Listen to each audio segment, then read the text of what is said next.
penyitaan uang hasil tindak pidana korupsi dalam pemberian fasilitas CPO kerugian negara. Mengapa disita? Karena ini jaksa penuntut umum melakukan penyitaan terhadap seluruh uang yang dititipkan sebesar tersebut, yaitu 1.374.735.527,5 pada rilis beberapa waktu yang lalu terkait penyitaan uang dalam perkara tindak pidana korupsi pemberian fasilitas CPO dan turunannya pada industri kelapa sawit tahun 2022.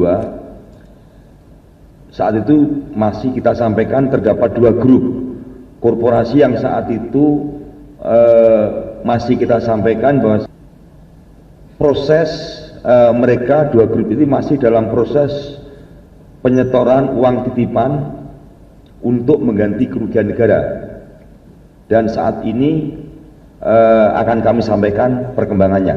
Yang pertama, penanganan perkara tindak pidana korupsi pemberian fasilitas ekspor CPO beserta turunannya pada industri kelapa sawit tahun 2022 atas nama 12 terdakwa korporasi yang tergabung dalam dua grup, yaitu grup Musimas terdiri dari 7 perusahaan, yaitu PT Musimas, PT Integrama, PT Mike Oleo, Nabati Industri, PT Agro Makmur Jaya, PT Musimas Fuji, PT Mega Suryamas, dan PT Wira Inomas. Untuk grup Permata Hijau itu ada 5 perusahaan, yaitu PT Nagamas Palm Oil Lestari, PT Pelita Agung Agri Industri, PT Nubika Jaya, PT Permata Hijau Palm Oli, dan PT Permata Hijau Sawit.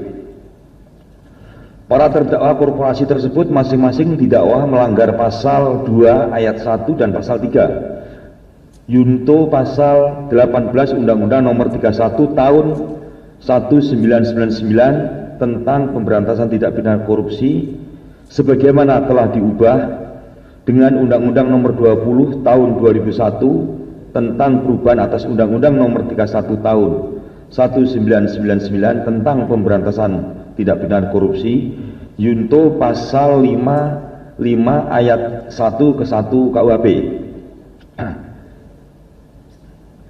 Seperti yang kita ketahui bersama, ke-12 terdakwa tersebut di Pengadilan Tipikor pada Pengadilan Negeri Jakarta Pusat telah diputus oleh hakim dengan putusan lepas dari segala tuntutan hukum,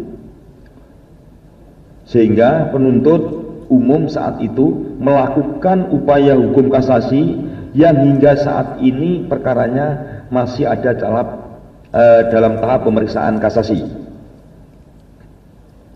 Bahwa berdasarkan perhitungan hasil audit dari BPKP dan laporan kajian analisis keuntungan ilegal dan kerugian perekonomian negara dari Fakultas Ekonomika dan Bisnis UGM, terdapat kerugian negara 3 komponen, diantaranya adalah kerugian keuangan negara, illegal gain, dan kerugian perekonomian negara sebagai berikut. Musimas Group seluruhnya sebesar 4.838.943.794 rupiah 1 sen dengan perincian untuk masing-masing 7 perusahaan. PT Musimas sebesar 1.430.930.230.450 rupiah 21 sen. Untuk PT Inter Benua Perkasa Tama sebesar 3.195.791.704 rupiah 97 sen. PT Mike Elio Nabati Industri sebesar 5.195.791.704 201.727.67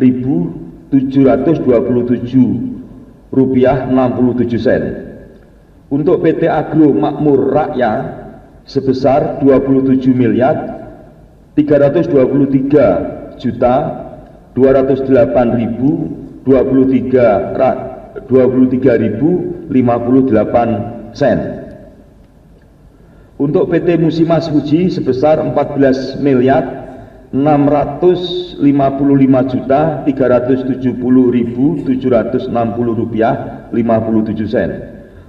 Untuk PT Mega Surya Mas sebesar 31.449.289.804 rupiah 88 sen.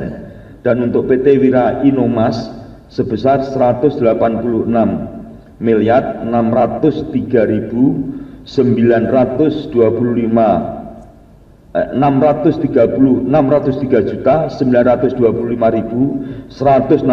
rupiah 20 sen.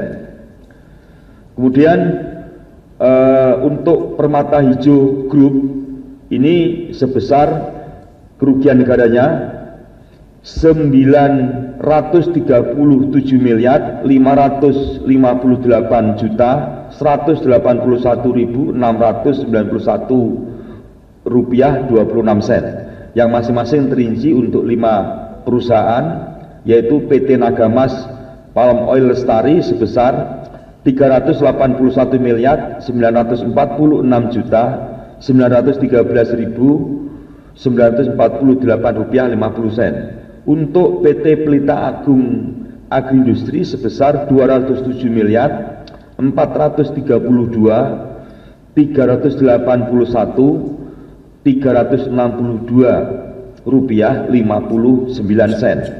Untuk PT Nubika Jaya sebesar 13.767.239.070 rupiah 26 sen.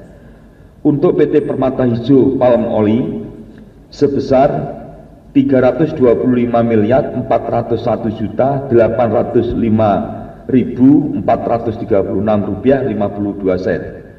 Untuk Permata Hijau Sawit sebesar 9.841.873 rupiah 39 sen.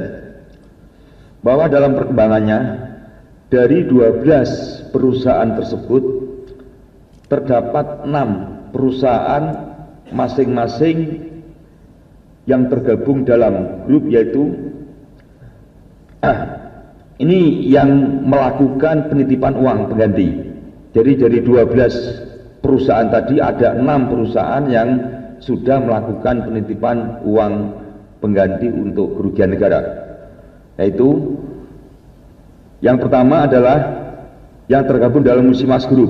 Ini satu perusahaan yang menitipkan uang, yaitu PT Musimas sebesar 1.088.774.666 rupiah. Kemudian yang 5 ada di grup Permata Hijau, yaitu masing-masing telah menitipkan uang secara keseluruhan adalah 186.430.960.865.26 sen. Uang yang dititipkan dari 6 terdakwa korporasi tersebut seluruhnya berjumlah 1.394.735.527 rupiah 5 sen. Seluruhnya berada dalam rekening penampungan lainnya, yaitu RPL Jaksa Agung Muda Tindak Pidana Khusus pada Bank BRI.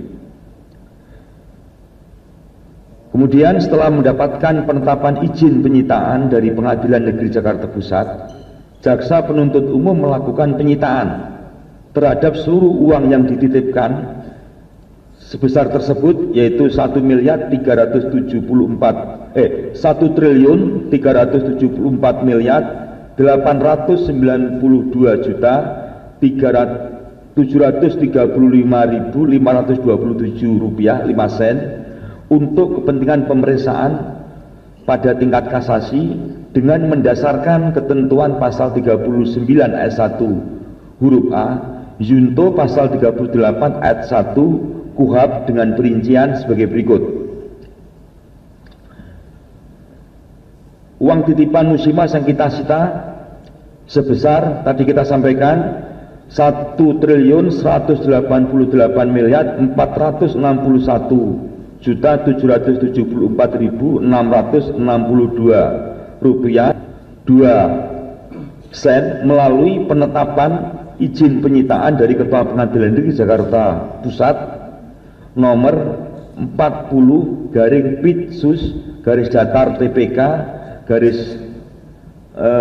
miring 2025 PN Jakarta Pusat tanggal 25 Juni 2025. Kemudian uang titipan dari grup Permata Hijau total semuanya sebesar 180.430.960.865 rupiah 25 sen telah kita sita melalui penetapan izin penyitaan dari Ketua Pengadilan Negeri Jakarta Pusat nomor 39/Pit-Sus-TPK 2025 PN Jakarta Pusat tanggal 25 Juni 2025. Selanjutnya, setelah dilakukan penyitaan, kami mengajukan tambahan memori kasasi, yaitu memasukkan uang yang telah disita tersebut menjadi bagian yang tidak terpisahkan dari memori kasasi sehingga keberadaannya dapat dipertimbangkan oleh Hakim Agung yang memeriksa kasasi, khususnya terkait sejumlah uang tersebut dikompensasikan untuk membayar seluruh kerugian negara yang ditimbulkan akibat perbuatan korupsi yang dilakukan oleh para terdakwa korporasi.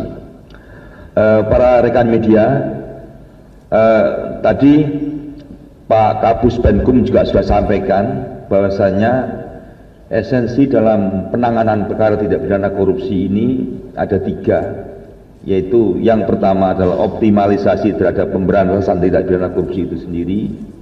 Yang kedua adalah upaya yang dilakukan oleh Jampitsus ini, yaitu upaya untuk sebesar-besarnya dapat memulihkan kerugian negara, sehingga kegiatan penyitaan ini meskipun tidak dilakukan pada tahap penyidikan, tapi kita temukan pada tahap persidangan, ini tetap kita lakukan penyitaan supaya kerugian negara bisa pulih. Dan yang satu lagi ada kegiatan perbaikan tata kelola yang sudah juga dilakukan baik secara preventif maupun represif, ya, tentunya oleh bidang-bidang yang ada di Kejaksaan Agung. Terima kasih, barangkali itu yang bisa kita sampaikan pada kesempatan ini. Assalamualaikum warahmatullahi wabarakatuh.